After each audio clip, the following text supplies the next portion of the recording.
Bismillahir Rahmanir Rahim. The Quran encourages us to perform good deeds. Hasana. Now, hasana are understood as individual good deeds, but the word hasana can be translated as the most appropriate thing, or the best possible thing, or something that is beautiful. In any case, whenever we do something that we intuitively know is good, is termed as hasana.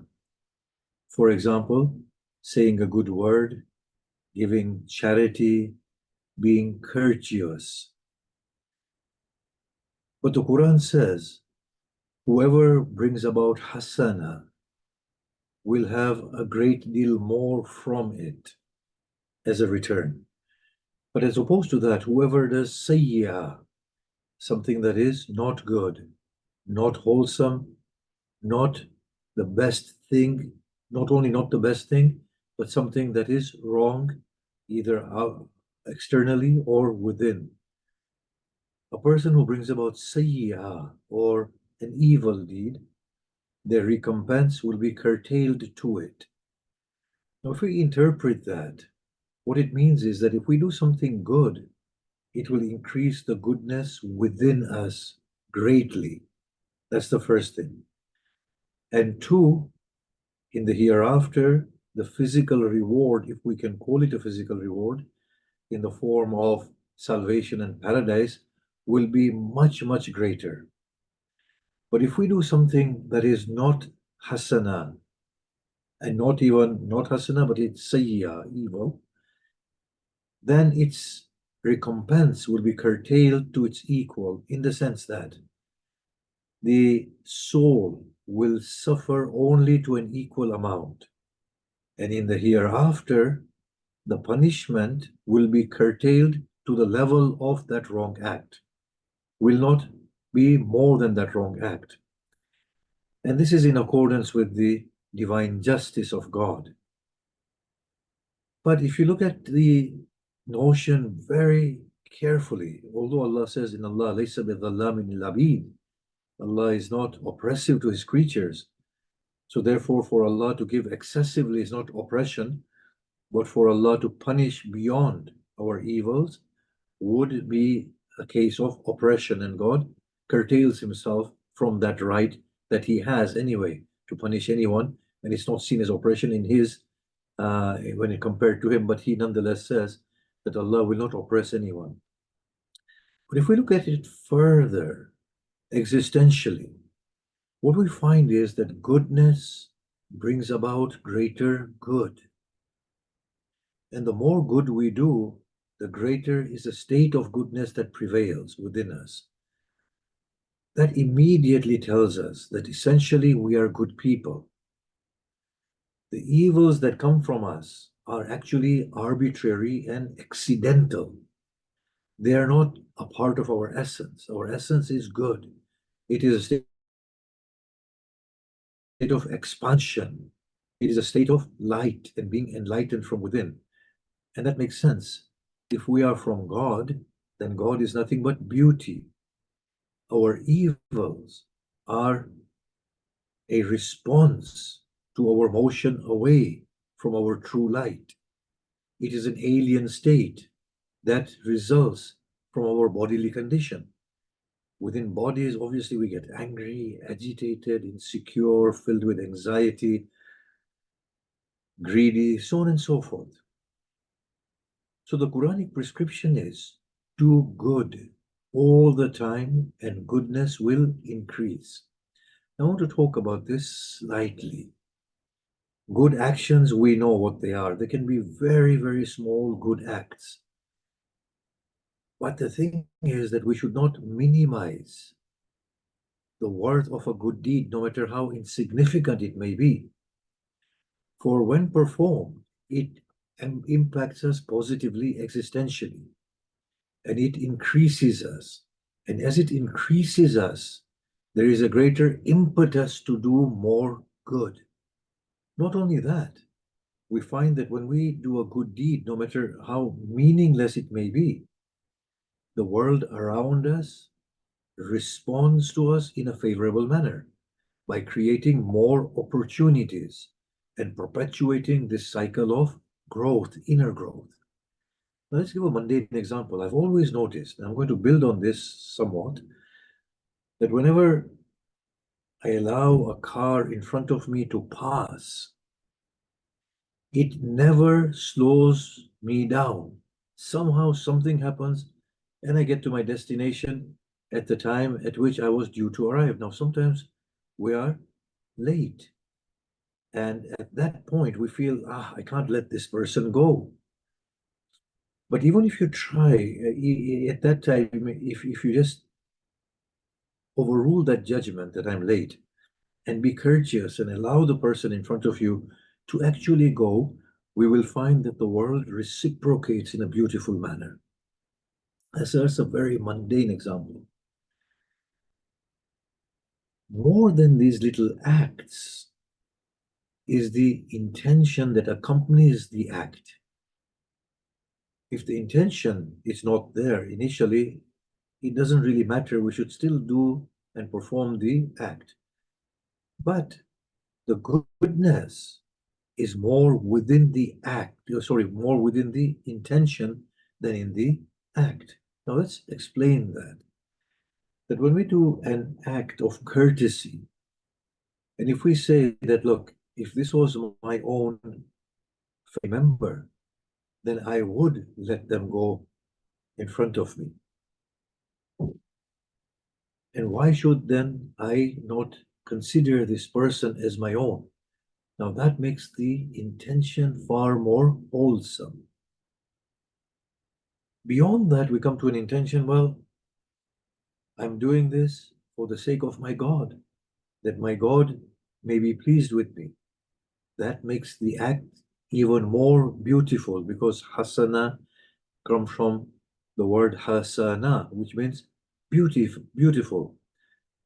We beautify ourselves through these small acts and cleanse ourselves. Now, as I said, sometimes the good deed is in action, at other times it's in inaction. So on many occasions we can speak good of people. Just say something nice. That's a good deed. Even if we are feeling jealousy inside there or resentment, but we can overpower that sentiment and say something good. The struggle that is going on within it will dissipate because of the goodness that comes through it. At other times, it can be through inaction. And that is when we resist the temptation of talking ill about anybody.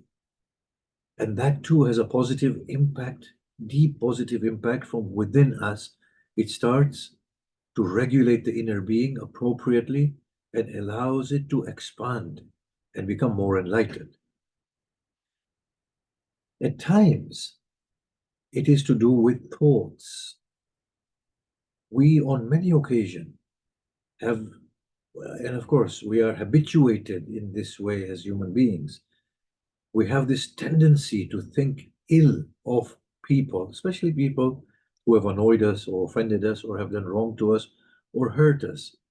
At that point, if we can forego entertaining that thought, then that is hasana as well, and the greatest form of hasana. If we can go beyond it and say to Allah subhanahu wa ta'ala, remove this tendency in me to perpetuate ill thinking about others, then there the hasana has deepened to a greater extent.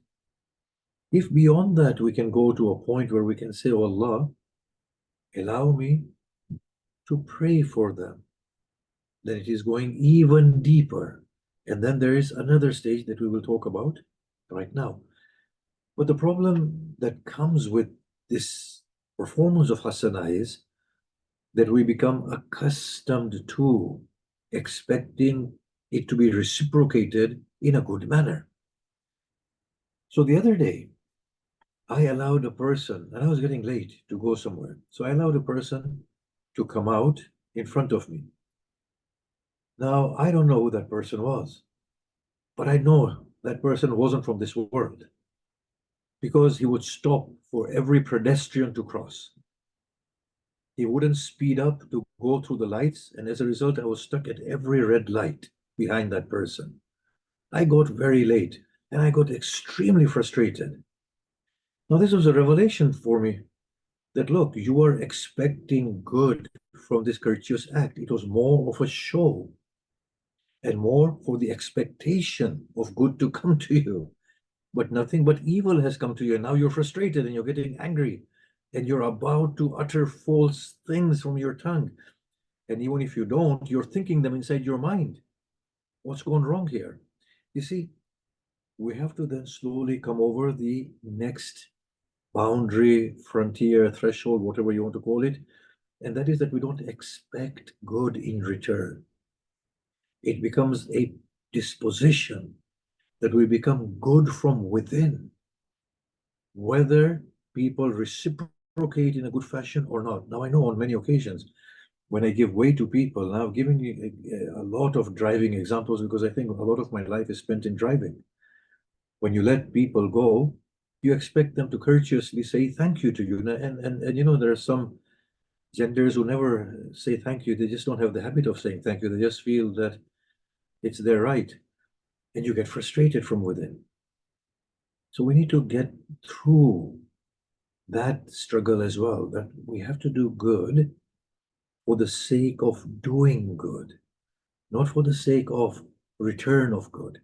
Now what happens is there are instances when we do good, apparently bad happens to us. And that happens often. And there's a reason why this is happening. The reason why this happens is that that goodness wants to bring about a very emphatic state of goodness within us by challenging us deep within. Because that goodness then brings about an opportunity of unveiling the true self. Your true self is one that expects good in response for good. Your true self is something in there that is not doing it for genuine reasons. You're not doing it for the true growth of the self. You're doing it for worldly or psychological benefits that you presume you will get. But this act of goodness instead has resulted in unveiling you to show you your true self. This is where hasana culminates to its utmost level to reveal us to ourselves so that we can introspect and say that, yes, there is this thing lurking inside me. This is what needs to be addressed finally when the veils are parted. And we can look within and say, oh Allah, I need to accept your decree and your destiny. You know best what you are doing.